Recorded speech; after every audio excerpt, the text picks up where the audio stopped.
tewakkiriza w'amawulire okuyingira okulaga ensi we nali nfaanana nwasalira ekibonerezo ngenda mu kkomera n'omusango ogwasirya nagumanyira mu kkomera nti nabba jampa ne sweta naye nga nalaba ngaeyali amaze okukola ekibonerezo ekyampeebwa nakubwa enfingo zino zaali mugundi namala wiiki ku nfingo nga ndi mazzi naye wagamba bampa obujjanjabi obw'enjawulo mira peinikira 12 buli lunaku sifunanga bujjanjabi businga buno kongovule kalemerayo emikono oba bagitemako bagitemkonfune ku bujjanjabi olero obulamu bwange bugenda sina bujjanjabi sina bujjanjabi yambunte neku bujjanjabi When Honorable Wanika got up to speak, F4 is a Dimitri who's common to the victim as head of Honorable Chagulanyi's security team, sped straight to stop Honorable Wanika from giving a speech.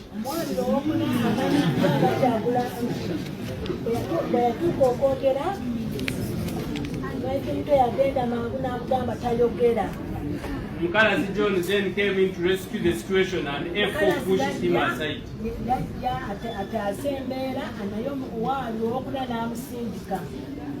He fell into the hands of A2. Instantly A2, A1 and F4 and others who beat him up seriously. And stole his 200,000. He was later rescued by the security officer of Matthias Ipuga.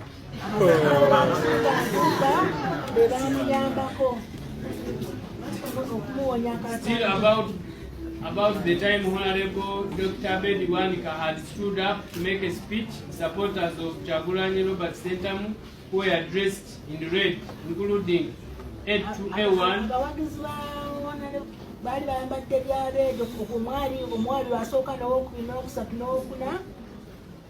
fought Murungi Rogers,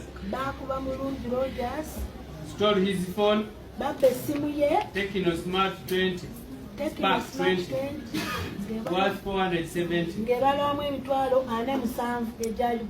470.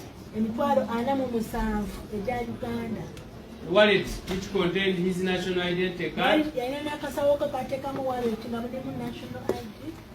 and cash worth 200,000. That Haruna Sechito was also attacked by the scuffle. In the scuffle, by the accused persons and the other security personnel of Honorable Chagulanyi Robert Sentamu,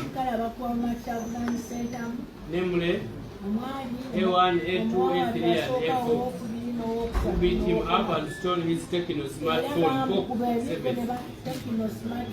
Pop 7 valued at 320. The different complainants reported the matter to police. The suspects were traced and arrested and were charged. The accused persons were identified by victims. The victims were examined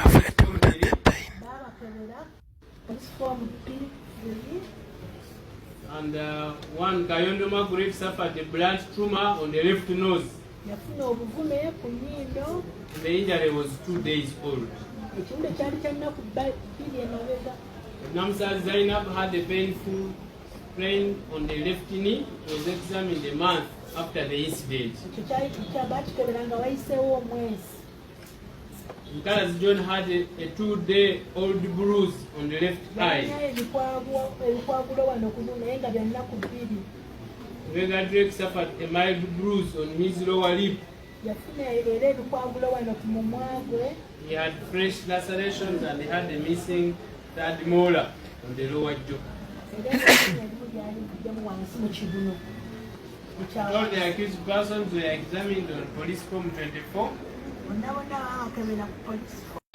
And given the previous visible condition we went through,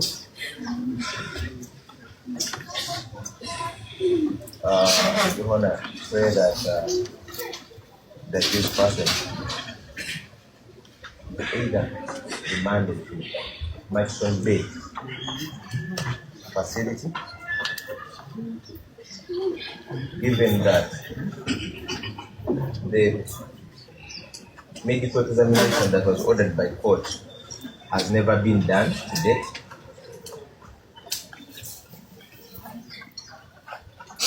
And up to now, we don't know the extent of his injuries.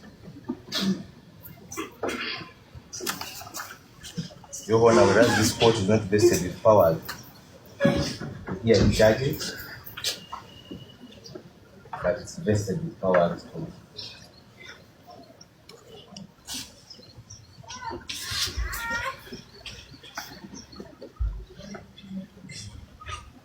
ensure.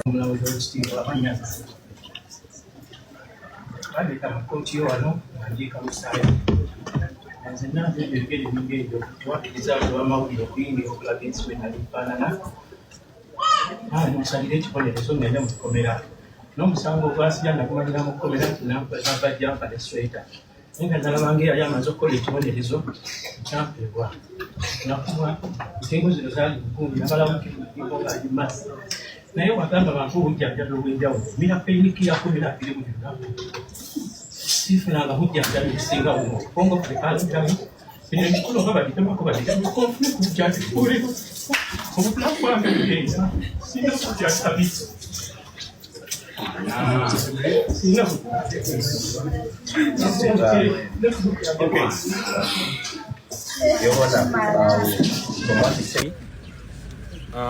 Eddie afaanana bubi nnyo bazze bamukwatiridde nga ebiwundu byonna nga kanso majerani bwe yatunyonyodde twalibadde tulowooza kyekisembayo naye ate bwe twogedde ku Eddie byatubuuliddeko newankubadde munafu tasobola kwogera bulungi nakutotola byonna byamutuusibwako ne bamutuusako buli kikolobero kyemmanyi. Eddie Mutwe bamu waterboarding. Waterboarding is when they tie you and they start pouring water in your face and mouth to create an effect of drowning. Eddie Mutwe was waterboarded. Bamu kubisa amasanyalaze, bamutuuzanga mu kitaba we bamukubira omujjudde omusaayi n'amazzi ne basaamu waya z'amasanyalaze ne bamukubisa amasanyalaze mu nkwawa ne mu busajja. Ekisingira ddala Eddie Mutwe atutegeezezza nti muhoozi yennyini ku lunaku olwokusatu muhoozi yennyini yajja ng'ayambadde ekyepeze zonna najja n'amutulugunya ye kennyini n'amubuuza ebibuuzo nga bamukuba waali nga bamutulugunya waali. Kibi nnyo naye kye twasaba bannansi bonna kye baba babanja kwe kulaba nti Eddie ayimbulwa atwalibwe mu ddwaliro afune obujjanjabi. Ye naye najjudde mabwa, emikono gino bamusiba empingo ne ziyingira mu nnyama ne zibulira mu nnyama era kati ajjudde ebiwundu. Tumanyi nti bamukumidde mukomera ensi ereme kulaba mbeera gy'alimu kati newankubadde wayiseewo akaseera bino okuba we byaliwo naye amabwa gakyali mabisi n'obulumi bukyali bungi buli wamu. Akankana tanaba ku stabilizinga mu mubiri ne mu bwongo. So teyebaka ategeeza teyebaka ne banne batutegeezezza abagendayo mu ddwaliro mulaba kubanga ali mu ddwaliro lyakomera. Ebigere byonna baabikuba buno bukongovule ne bugwa munda. Ali mu mbeera embi ennyo. Tubasaba ng'oggyeko okusabira Eddie Mutwe mumusabire nnyo naye ate mubanje mulabe nga muganda waffe obulamu bwe butaasibwa kubanga singa abatafunye bujjanjabi mu kiseera ekyamangu ennyo simanyi mbeera ki gy'anaabeeramu. Ebyo mpozi n'ekirala yes ebirala nkakasa bw'anaaba asobodde ajja bibanyonnyola Katonda bw'anaabakkiriza n'akomawo nga mulamu. Naye mu kumutulugunya kyatugambye nti muhoozi bwe yajja ku lunaku olwokusatu n'amubikkulako n'amulaba ne bagasimbagana n'amubuuza amagala. Kati Eddie Mutwe n'agamba tebanabagampa. Awo we baatandikira. Ebirala Eddie ndowooza n'abibanyonnyola. Kyensinga okwagala okubasaba nti buli omu akole kyasobola. Abadde very clear gino emikono mpulira si gyange ne bw'ogitemako gyombi ate ng'ogiraba nga gikankana woba wali olabyeko omuntu wakubisiddwa amasannyalaze bwakankana emikono tegiri kati ekyo kigenze ne mukwogera mukirabye abakirabyeko nti okwogera kwe ekuli ku kituyitako herent omusawo yenna alengedde ekifaananyi ekyo ayinza okukakasa nti uganda Eddie Mutwe tali mu mbeera n'ogirakamu n'ebigenda mu maaso awo mu kkooti okukakasa abadde tabitegeera naye twabadde tumubuulidde nti asobole okuguma yeyogerere kkooti n'ensi ewulire baleme kulowooza nti bino bigambo by'amajerani bino bigambo bya muyizi kuba lulife twabagulira embeera naye ne byayogedde byennyini boddamu ate n'obimubuuza ayinza obutajjukira biki byayogedde ey'embeera gy'alimu so yeetaaga obujjanjabi yeetaaga n'okumusabira wataliddayo mu mbeera ya Eddie Mutwe gwe mwali mumanyi omuntu ali mu mbeera eyo yeetaaga buyambi kuba kati bamutaddeko ekikyamu ku bwongo ekyo twamubuuzizza kwe kyavudde nga naye kimwa omulaba bulungi yayogera bulungi abadde ne mu kkooti nga taliyowo ekkooti wetumaliddeko nga ali mutugamba balooya bange nkooyo okubeera wano ng'olaba naawe nnyini tuli mu mmunyigiriza kkooti eri mumusindiikiriza okutuula mu kkooti okumala ebbanga eripampu so takyasobola kuyimirira kumala ddakiika emu babbiri newatudde alemeddwa okutuula okumala ebbanga erya kkooti tetwaki amazeeko ng'atugamba nti munyambe wano nkooyeewo naye ekyomukisa ng'omuntu yenna kyafunye omukisa ogulaba ku bantu be kkooti tugyebaza omukisa gw'emuwadde tegutera kubaawo emuwuliriza nga tusobola kkooti nga tezandikikoze naye okumukkiriza okwogera ne mukyala we ne maama we n'okukwata ku mwana we waliwo abalamuzi bekulaba ensonga nga bagamba byonna byonna ebikwatako ono omusibe ya high court nga bamuyisaamu buyisa so ku ekyo ndoza kimuyambyeko okuba nti nno atereeramu obuzibu obusinga buli psychological yeetaaga omuntu akola ate ne maction be taliyo abasawo abakola ku nsonga ezifaanana bwe ziti omuntu atawanyiziddwa ku mutwe olwenge gye bamuyisizaamu be bayita ba psychiatrist maction be tebaliyo era waliyo bajjanjabi bamusujja bajjanjabi ba lubuto olunuma bajjanjabi abapainkillers nga bwakugambye era ne bwetunatuuka eri kyekimu ku ebyo tusuubira Eddie Mutwe tasaana kuba mukomera kiki ekigenda mu maaso mu ggwanga simanyi oba buli omu otadde amaaso go ku lutimbe mwalabye Eddie Mutwe eri nga bamutadde eri mu kaduukulu agenze mu kooti ate nga batubuuzaabuza eno mu parliament kiri mu parliament mwenna mwewugule mube nga muli confused bamuliise bamutemako olugalo nga empingu zaamusibasiba yenna bamutuja nti ayogera akaaba